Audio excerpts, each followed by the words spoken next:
Hi there, and welcome to my Wolves TV. And well, it was 0-0. The good points are that we didn't lose, um, but you have to say Leeds probably should have won that. They had certainly we had chances, but they had far more chances and more quality chances. Um, the lineup was alright. The formation was okay. Could have questioned Willian on the left over Saka, but I guess he wanted to rest Saka because of the what's his name, the England games he was playing. Obviously, Partey wasn't going to start, but apart from that, maybe you could have said Maitland-Niles at right back. But apart from that, Pepe started, and I'll come to him when wow. But apart from that, you couldn't really complain much. We got what we were asking for, and I think Arteta realised, with credit to him, that things had to change, things had to shape up. Laka was on the bench. I think Maitland-Niles was on the bench. I think Mustafi was on the bench too. But yeah, we'll go from there. But I think the opening 20 minutes or so, I think we did try to take it to them. But I think Leeds, I wouldn't say Leeds in the first half had better chances, but they had more chances. Because Alba had a shot, Pepe hit the bar, it wasn't intentional, but I thought the first half we were competitive easily, and Leeds did have a few good opportunities from Bamford, but first half for me, Leeds maybe shaded it in terms of the quantity of chances, not the quality of chances, if that makes sense. But second half, the Pepe sending off skewed it, and I'm going to talk about that in more depth, but definitely in that second half they did have more chances and better chances, so you can say for the balance in the 90 minutes Leeds probably deserved to win, and we were probably a bit lucky to get a point, but we did not lose. And we go on to Wolves, which won't be at home, which won't be easy. Then obviously our good friends Tottenham away, and given their current form and position on the table, not going to be easy either. So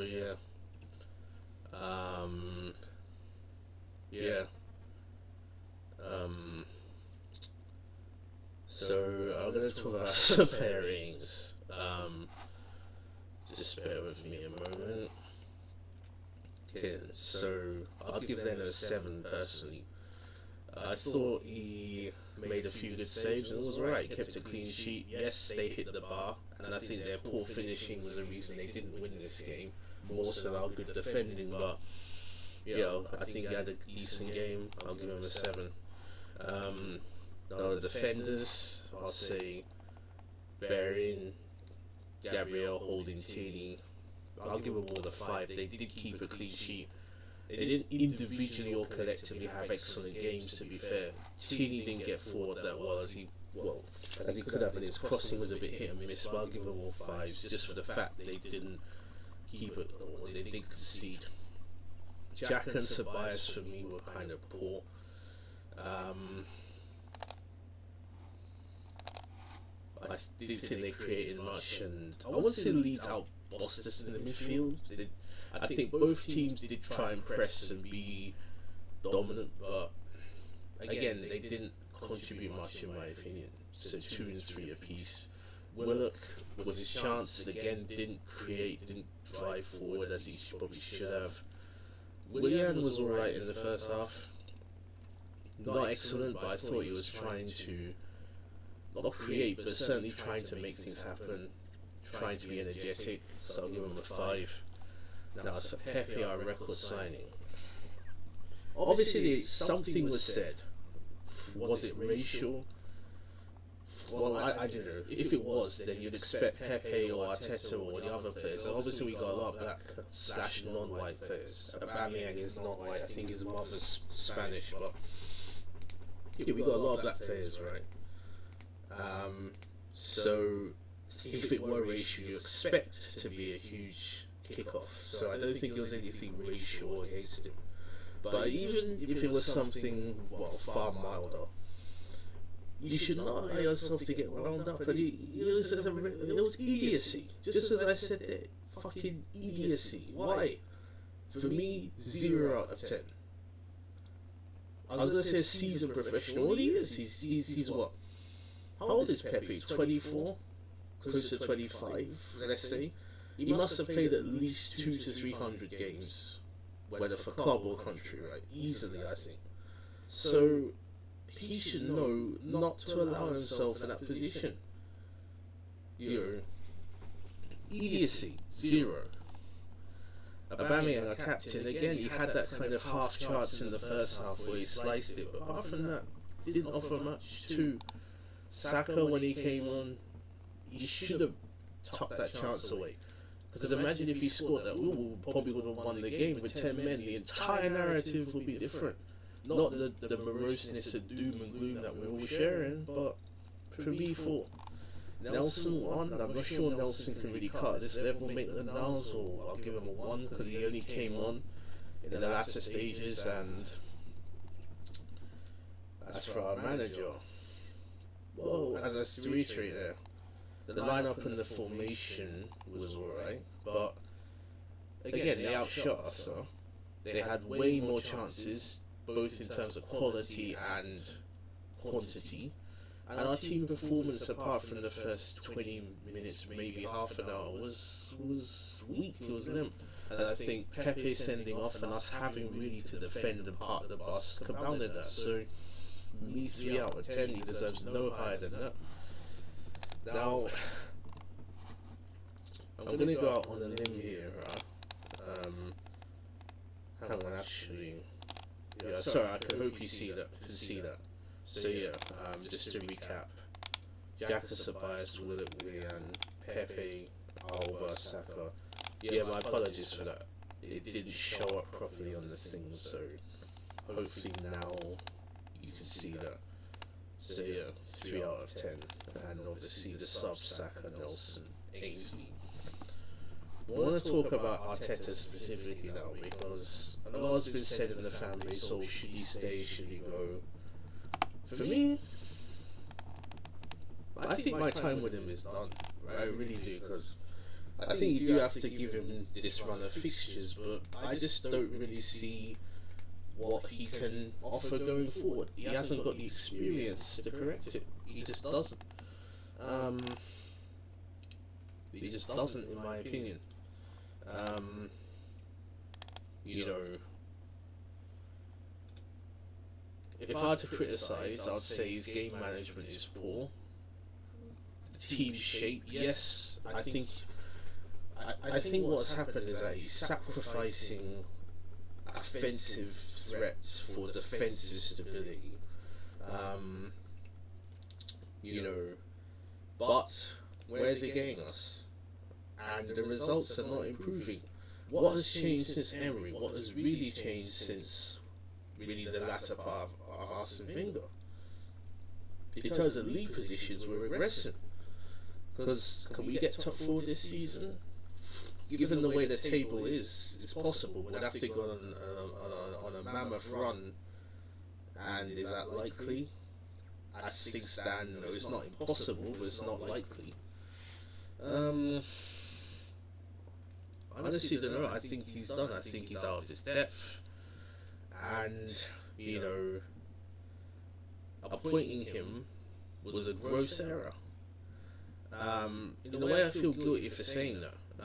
Not for his sake as such, but we did win a trophy. You know, certain football clubs in the North London area have not won an FA Cup since 1991.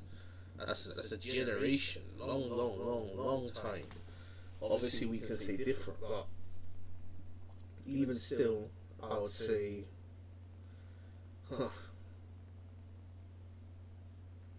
I think maybe it's time. Does that mean we have to sack him now? Probably not, but I'd like to be proven wrong, but I just don't think he has the competence really really to take us forward to the level that is desired and the level we need. It's as simple as that, really. My ideal replacement would have been Rafa Benitez, for the reasons that he's experienced, he knows the Premier League, he's managed big clubs before and had success at big clubs. You know, Liverpool, Chelsea, England alone. He's a manager of his talents is wasted in China. Um, and I think Rafa's about 60 now, but I think Arsenal could be his last big job in his career. I think if he came in for about 2 to 3 years, stabilise the defence, he could put us on a good track. Maybe win a cup. You never know. He could win us a fucking Champions League. You never know. Because the season he won the Champions League with Liverpool, they were dead too in the league at least. I think they finished fifth. I think Everton finished above them. So, you know, even at Newcastle, he was definitely hamstrung at Newcastle, but they relegated under him, but he got them back in the league, and I think KSC at Arsenal would give him obviously far more backing than Ashley would ever at Newcastle. So plus he'll be in London. We got a number of Spanish-speaking players and Spanish players at Arsenal. So yeah, I think for me, for the next 2 to 3 years, that would be an ideal replacement. Because I think Benitez would give us a structure. He's not a park the bus manager. He can play good football, and yeah, for me, he would be a very good replacement for Arteta. That's the person we should have got really to replace Emery. So yeah, what I'll do if I KSC now, I'll be selling Emery. So not Emery. What am I saying? Arteta. I'll give him an ultimatum essentially. I'll say, alright, cool, Nicole. There are a few options here for you. One, get this team Champions League football. We don't give a fuck if it's top four or we don't give a fuck if it's top four Europa League. Just get us that. Failing that, get us as close as possible. So there's the only two ways that you could keep your job really for next season. So if we win the Europa League, doesn't matter where we finish. We can finish 8th, 6th, 4th, 3rd, 15th. As long as you get us Europa League and the Champions League, you keep your job.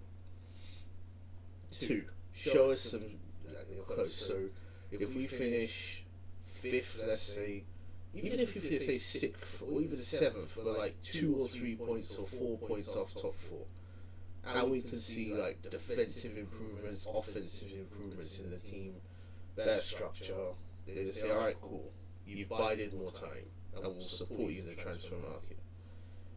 If not, then he has to go. And what I'll be doing if I was KFC, I'll be putting out feelers out there.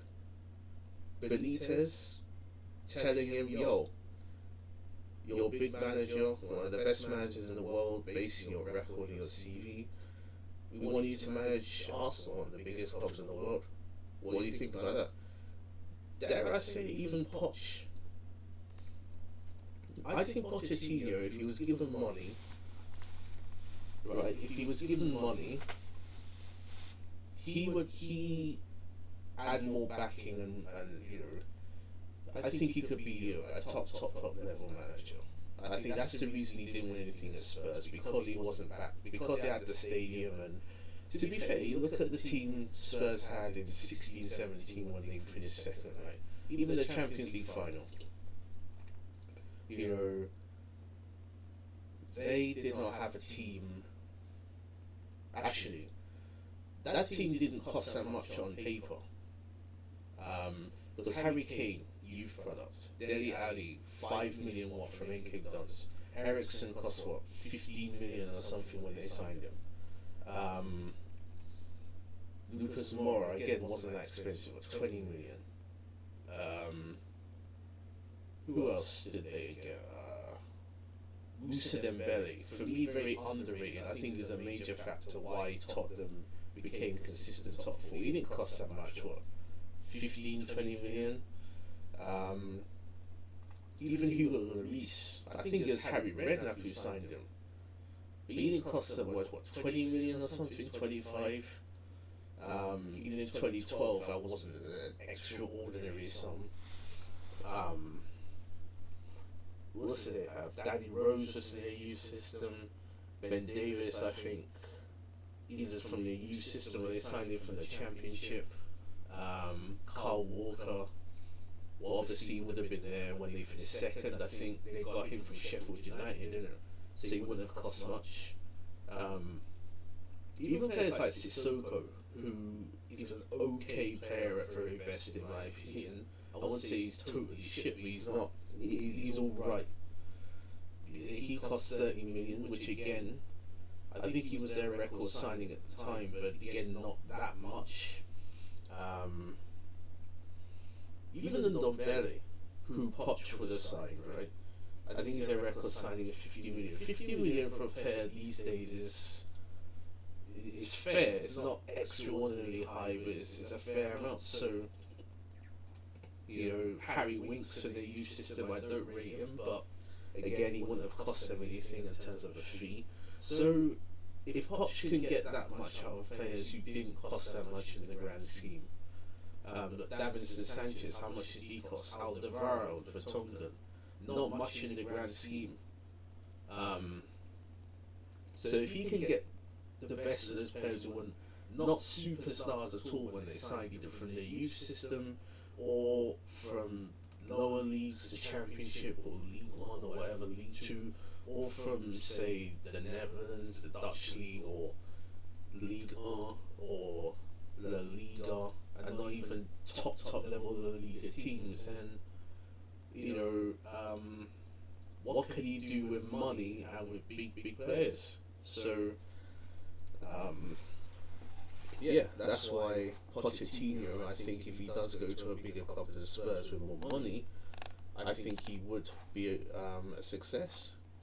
I know he said he wouldn't manage Arsenal, but look, sometimes managers look, talk is cheap often now. Managers say shit all the time that they wouldn't do this, they wouldn't do that, but again, talk is cheap, and really money talks. Because we can see from his Sky Sports performance that Poch wants a job, and rightly so. He deserves a big job, a top level job. A manager of his, yes, he's won nothing, but I think this 1-0 narrative with Pochettino is kind of shallow because it ignores the reality of the restraints he had at Spurs, and what he achieved really with those restraints. But Allegri, again, he made money, but he definitely has the profile to manage a club of Arsenal's size and of and obviously has experience. Nagelsmann, again, experience. I think he needs a bigger club than Leipzig. Thomas Tuchel, well, winning the French league with PSG, with Mbappe, with Neymar, two elite level footballers is not difficult. And with the financial resources PSG have relative to the other Ligue 1 teams or French teams, so that's not difficult. But again, he could probably do well. That's an option. Nuno Espirito Santo, done well at Wolves. Again, Wolves is a big club, but we're a bigger club. Could do more with more resources. Arsenal, bigger profile. I'm trying to think who else is there that could potentially manage us. An English manager. Well, I don't care about the nationality, but just musing here. But you know what? This video is almost 20 minutes long, so yeah. I'll do a separate video on who I think can be a good replacement for Arteta. Because look, Arteta could prove me wrong, but I have to say I'm bordering on Arteta. Well, I am, because I can't foresee him changing things to the degree, and if I hope to prove him wrong if results do enhance, but I generally can't see it. So he has given us the FA Cup, which I'll forever cherish. Yes, the FA Cup's not as prestigious as it used to be, but actually there's a picture of Arteta there. I didn't remember I have that, but you know what? I think it was a gross error appointing him. Yes, the FA Cup, I'll forever cherish being Chelsea, but um, you know, it may be time to call it a day. And look, he still could go on to be a top manager, or the Pep 2.0, or Klopp 2.0, or Wenger 2.0. But look, he has a trophy. How many managers can say they ever won the FA Cup in their first season, or literally half a season? So you know, I don't know. Um, so yeah, as I said, I've gone on for some time, but thank you very much for listening.